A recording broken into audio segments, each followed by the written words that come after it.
אדם שסיפרתי לכם עליו, הוא היה מציל יהודים, מבריח יהודים על ידי זה שהוא גייס את החברים האוקראינים שלו שיעמדו את הכוכב, את המגן דוד היהודי.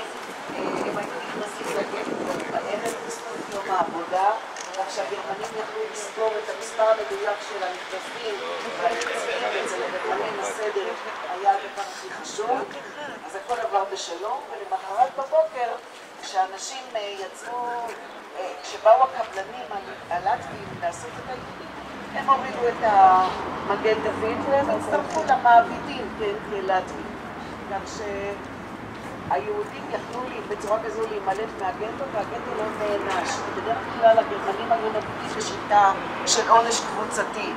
אם היו חסרים אנשים בין היוצאים והנכנסים, האחרים היו משלמים על המעשה, על הבריחה, ולכן הם גם שמרו אחד על השני, שלא יברחו, כי אני בסופו של דבר אקבל את העונש בגלל שאתה ברחת.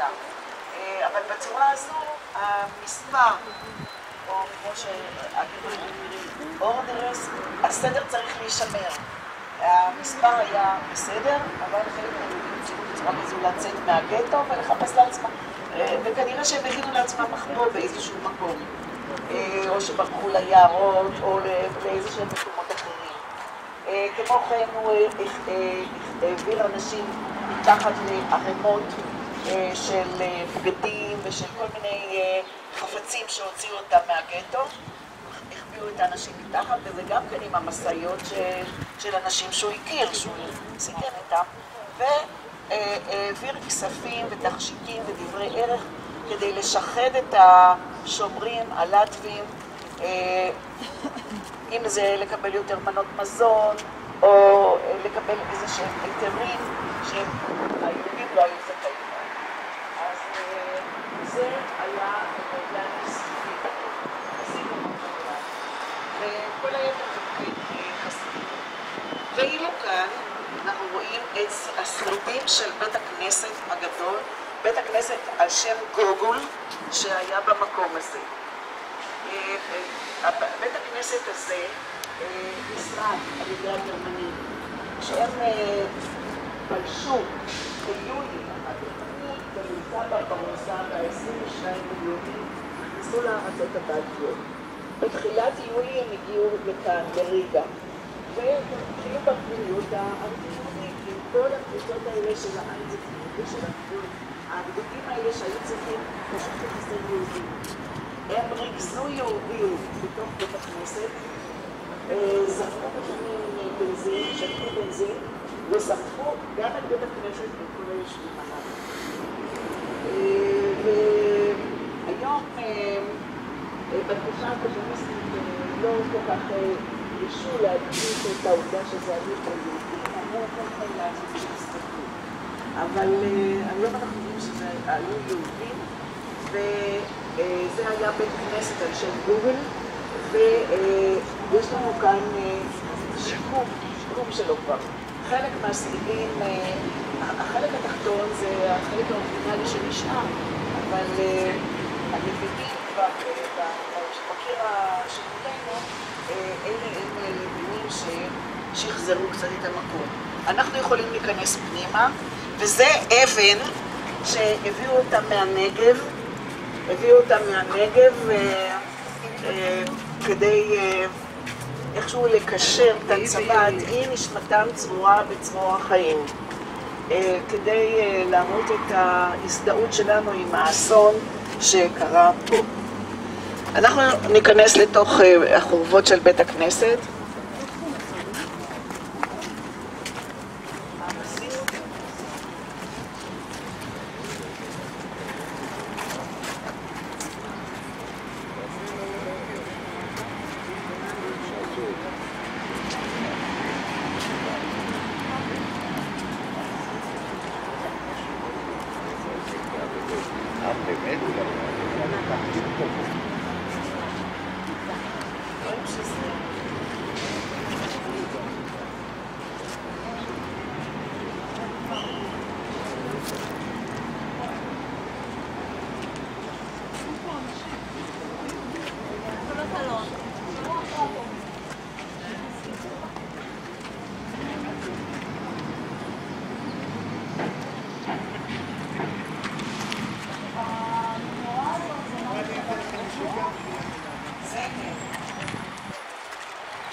זה המנורה של חב"ד.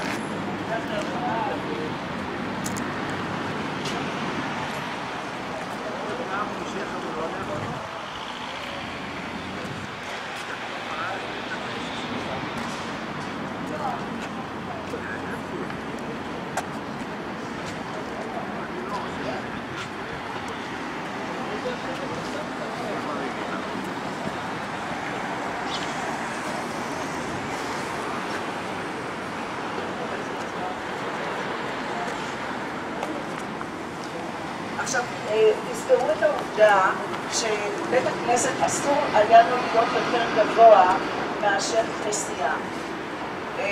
וזה גם משחזר את אחד הפסוקים שאומר, כי ממעמקים קראתי חיה. זאת אומרת, בהרבה מאוד מקרים, גם בפראג למשל, בית הכנסת הוא נמוך, זאת אומרת, יורדים אליו. גם כדי לתת לו את הגובה הנדרש, גם כדי לממש את הפסוק כי ממעמקים קראתי חיה, ולא להיות גבוה מכנסיות שנמצאות ליד. אז לכן יש לנו כאן את הירידה. הריצוף, כמו שאתם רואים, הוא שבור, כמובן שהשלימו את זה, אבל זה היה חלק מהריצוף האוריגינלי. ואתם יכולים לראות שזה היה בית כנסת גדול, ובאזור הזה היה עמוד הקודש, ואחר כך הוא שימש כדי לחסרים. היה פה, זה המונומנט של זכר בית הכנסת שנשרף.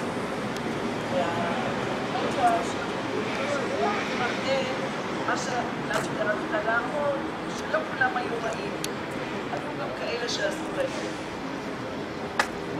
אבל רוב הלטבים שהתפו פעולה עם הנאצים, הם הרגו יהודים, עצמו, לא היה להם שום מסורת עצמו.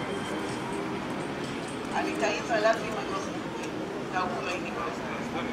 הסטונים כן. יש יהודים גם בליטא.